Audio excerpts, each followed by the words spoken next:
Hello, good morning mga idol. At ngayon magluluto tayo ng creamy and milky chicken pastel po. Yan po ang mga ingredients po niya.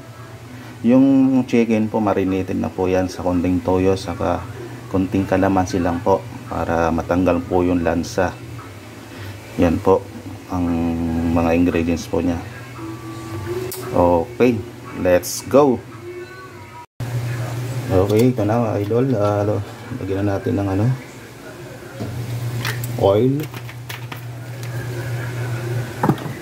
Tapos hulog na natin yung unahin natin yung sa ngayon yung onions.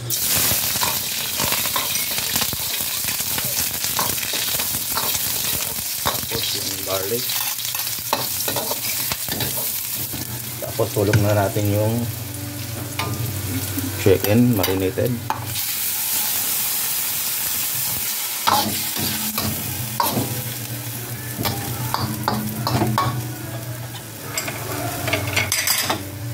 Lagyan natin ng daon ng laurel. Tapos lagyan natin ng pamintang durog o ground pepper. Ayan.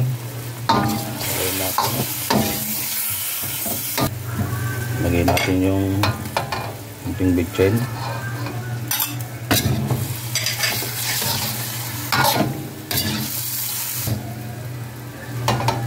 Saka salt. Lagyan natin ng konting salt.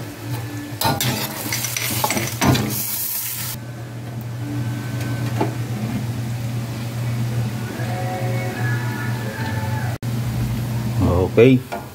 Na.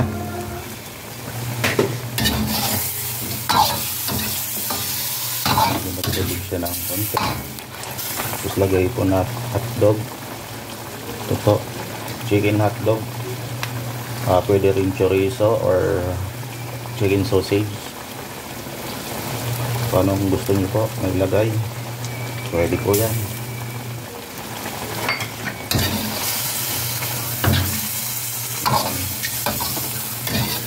Tapos lagay na natin to carrots, patatas,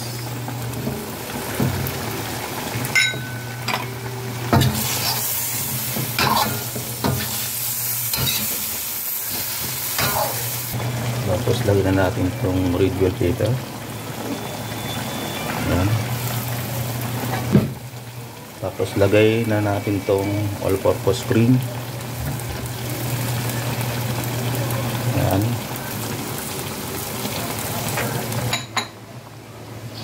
Tapos dagdag natin itong evap, Alaska evaporated milk. Ayan. Para mas lalong masarap, malasa.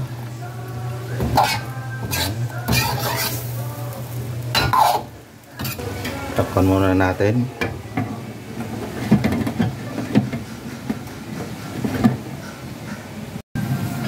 Okay, buksan natin. Tapos lagyan natin lang cheese. Ayan po. Ayan na po mga idol, that's it. Luto na po ang ating creamy and milky chicken pastel. Maraming salamat mga idol sa panonood at paki-react na lang po, paki-heart and share na lang po at paki-comment kung saan, taga-saan po kayo para alam ko kung saan nakarating yung video ko. Maraming pong salamat, hanggang sa muli.